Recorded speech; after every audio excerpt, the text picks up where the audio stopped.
Who shot down Sergeant Hall?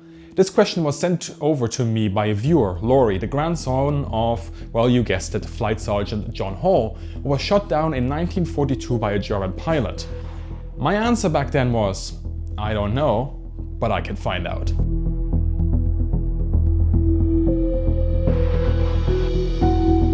This means we have to go to my happy place, the German military archives. Okay, not this time. Some files are digitized and that had us covered. And you know what? I think I know who done it. I'll take you through the full story. I agreed to this quest for two reasons.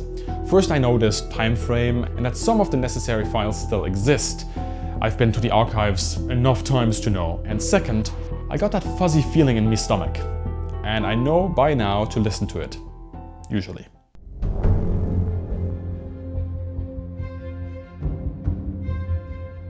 Who was Sergeant Hall? John Hall started his flight training in August 1941 in the United States of America at the Spartan School of Aeronautics as No. 3 British Flying Training School in Miami, Oklahoma. This picture shows him and his class, including a number of students who died during flight training. He first flew a PT-19 primary trainer to October 1941, moving on to a BT-13 until December of that year, and finally a Harvard until the end of January 1942. Hall was awarded his wings on the 23rd of January 1942 and was promoted to flight sergeant. By the time we meet him, he is with 154 Squadron based at RAF Hornchurch. If you live in the area, the old airfield is a park now, which promises nice scenery. And you can still find the pillboxes from that time, so do go and check it out. I have the mission report sent by Laurie, along with pictures you see in this video. He will also read out extracts as we home in on 4 items to figure out who shot down Sergeant Hall. Date, time, location, and aircraft. Now the date is the 27th of August 1942. The report indicates takeoff at 1255 hours and landing at 1430 hours. Sergeant Hall was shot down, but these times do matter as we can assume that he was shot down during the takeoff and landing times of the squadron. Moving on to location. There are various markers here. Let's plot this out. 10 Spitfire Mark 5Bs of 154 Squadron led by Flight Lieutenant Eckford, DFC, took off from Fairlip at 12:55 on Air Sea Rescue Patrol. The squadron flew to Hawkinge, which they orbited at 10,000 feet. They then orbited Dover at 11,000 feet and sighted an Air Sea Rescue launch in mid-channel going towards Calais. The squadron orbited this launch for 3/4 of an hour at 5,000 feet. Yellow leader, Flight Lieutenant Harrison, saw a yellow object in the water, which he investigated and discovered to be a yellow buoy. Sergeant Costain, Yellow 4, noticed 2 lines of objects floating in the water in the vicinity of the buoy, which may have been mines. Bandits were then reported and Yellow Section ordered to reform with the squadron at 5,000 feet. We need to find similar information from the Luftwaffe, so let's talk about the Germans.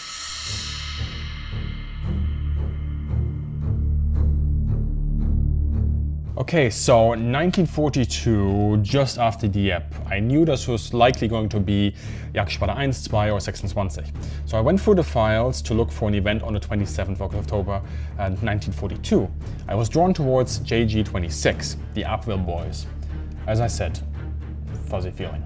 For good storytelling, I should now build up suspense or drama here, but the truth is, I found our likely culprit relatively quickly. It is then Oberleutnant Klaus Mitusch from Dritte Gruppe Jagdgeschwader 26. Let me talk you through it. Here our 4 pieces of information need to align. Date, time, location, aircraft. For time and location, we will apply a small temporal and spatial margin of tolerance, because pilots are humans and record things slightly differently from each other, but overall it should align. Okay, so we got the date, check that off. The time of each victory claim is 1510 hours and 1516 hours. Remember, time zones. Germany is 1 hour ahead of Britain even back then. France and the Low Countries used to be on the same time zone as Britain until 1940, when the Germans changed it to synchronize with their own fatherland. So these reports overlap with the British one. Check. What about aircraft? Well, Spitfires and Focke-Wulf 90s, just like in the British report. Check. The first report gives a location of 15 kilometers southwest of Calais. which places it fairly close to the shore.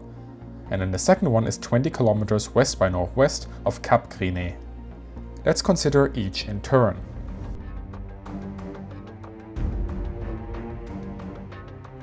Beim Luftkampf am 27.08.1942 griff ich um 15:10 Uhr 15 Kilometer südwest von Calais eine in 3500 Meter kurvende Spitfire-Staffel an. Ich beschoss die letzte Maschine in einer leicht hochgezogenen Linkskurve. Es schlug sofort eine helle, lange Flamme aus der Spitfire, die brennend senkrecht ins Wasser stürzte. Beim Luftkampf am 27.08.1942 griff ich um 15:16 Uhr eine einzeln fliegende Spitfire, die eine Fokker 190 beschoss, an. Beim ersten Angriff montierten bei der Spitfire Einzelteile ab und trat eine weiße Fahne auf. Nach kurzem Luftkampf gelang es mir nochmals, die nun nach Westen wegdrückende Spitfire anzugreifen. Ich beschoss sie in einer hochgezogenen Rechtskurve, wobei wieder Einzelteile abmontierten. Die Spitfire ging sofort in Abwehrbewegung, anschließend in Trudelbewegung nach unten weg und schlug senkrecht ins Wasser. Beim Aufschlag der Spitfire beobachtete ich neben der Aufschlagstelle in etwa 30 bis 50 Meter Höhe einen geöffneten Fallschirm, der anschließend sofort ins Wasser fiel. I believe the second report indeed refers to Sergeant Hall, for a few reasons. Let's hear from the British report regarding RAF losses. Regarding Flying Officer Turnbull from Canada and Sergeant Hall, who were flying Red 3 and 4 respectively, they were both shot up by a Fokker Wolf 190. Flying Officer Turnbull managed to reach the English coast and crash-landed at Eastleigh, his aircraft being Category E. He is slightly wounded. Sergeant Hall bailed out over the sea and was picked up by a high-speed launch, seriously wounded. Here we find a discrepancy. The German report details 2 shot-down planes over the channel. The British report states that Flight Officer Turnbull, however, made it back to Old Blighty, though his plane was a write-off, which is a kill at the end of the day. Now, the German report has 1 witness for the claim at 1510 hours that I can find, but 3 for the one at 1516 hours, including the famous ace Josef Pips Priller, who just said he agrees. On the subject of aces, let me thank all the aces amongst you that support the channel with YouTube memberships and Patreon. You make it possible for me to go out, do research, travel to archives and so on. If you like this stuff, consider supporting the channel for less than, well, the price of a coffee a month in any sort of regular coffee shop out there, and you will also get some neat extras as a thank you. We also have our Christmas book sale at the moment with discounts on our whole range until the 25th of December via the link in the description. That's also a great place to support the channel. Now, we know that kill claims during World War II are fraught with error. See a previous video on that with a very detailed breakdown on some of the German World War II aces. If we assume no other RAF formation was involved in this fight, I think we can, however, reasonably assume the following happened. Turnbull gets hit hard. Mitusch gives a distance of like 100 meters from a favorable position, firing 110 rounds of cannon and machine gun fire, of which a good portion may have connected. Based on that damage, Mitusch and his wingman then see Turnbull diving away and assume that he's a gunner. And in fact, he is a write-off. Well, the plane is, not Turnbull himself, once they crash land on the English coast. Why do they say that they see a splash? 80 years later, I don't know. I'm not in a position to say why. Maybe they did see an unrelated splash, maybe some deceptive waves, some flight of imagination brought about by adrenaline, or maybe they just say it to close the case. Or something completely different happened, who knows. The fact that neither observe a parachute, however, given that Turnbull did not splash, supports the theory, in a way, that this was Turnbull, as he did make it back, hence no parachute. Now let's talk about that second kill claim at 1516 hours. The one that is likely Sergeant Hall. Mitusch details 2 attacks, expending 200 rounds. Based on the after action and witness reports, the Spitfire is said to dive away to the west, maneuver defensively, eventually enter into a spin, and then it impacts the sea. At an altitude of 30 to 50 meters, a chute was seen to open. Here are the reasons why I believe this is likely to be Sergeant Hall. First off, multiple witness reports exist, confirming that there was indeed a splash.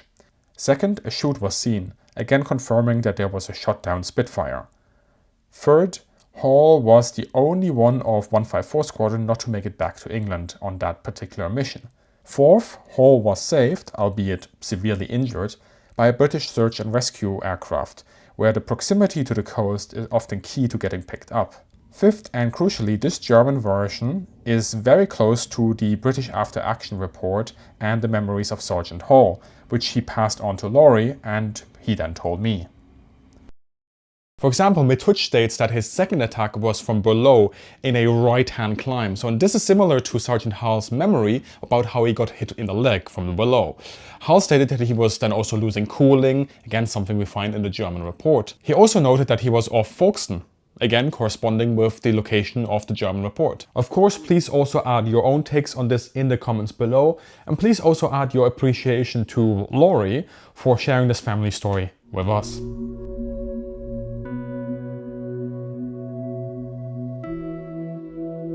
Now I have to admit there are a few open questions here in this story. For example, the bailout at 30 to 50 meters. It's possible, especially if Hall was fighting to get out while in a spin in a Spitfire. That's really difficult. It could be a contributing reason why Hall then broke his second leg as well. However, his version also includes being shot at while on his chute. This is not something we see in the German report. Figures.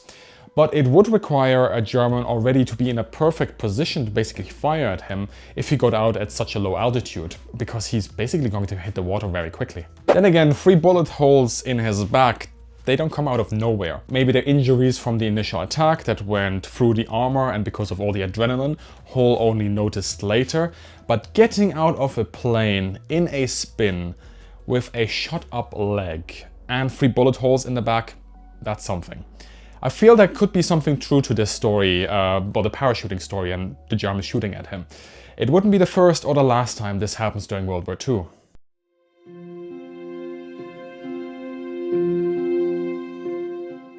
You might want to know what happened to Sergeant Hall. For him, the war was over. For now. His wounds were severe and his rehabilitation took over 2 years. He stayed in the RAF during this time and remained active, visiting aviation companies around the country and by chance meeting the secretary of Sir Alan Cobham.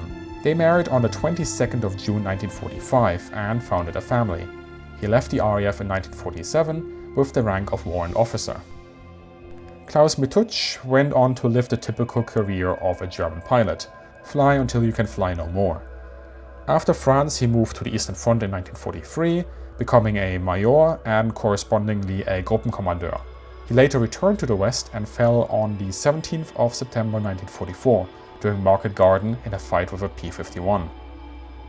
The squadron history credits him with 452 sorties and 72 victories. Some historians have credited him with over 76 aerial victories, the majority from the Western Front. There we go. We can be reasonably sure that Oberleutnant Mituch shot down Flight Sergeant Hall. Let me know what you thought about this video. Big thank you to Laurie, of course, for reaching out and sharing the story. All the channel members for making this possible. Remember, early access and Discord servers exist for supporters. We have a Christmas sale as well. And as always, I wish all of you a great day and see you in the sky.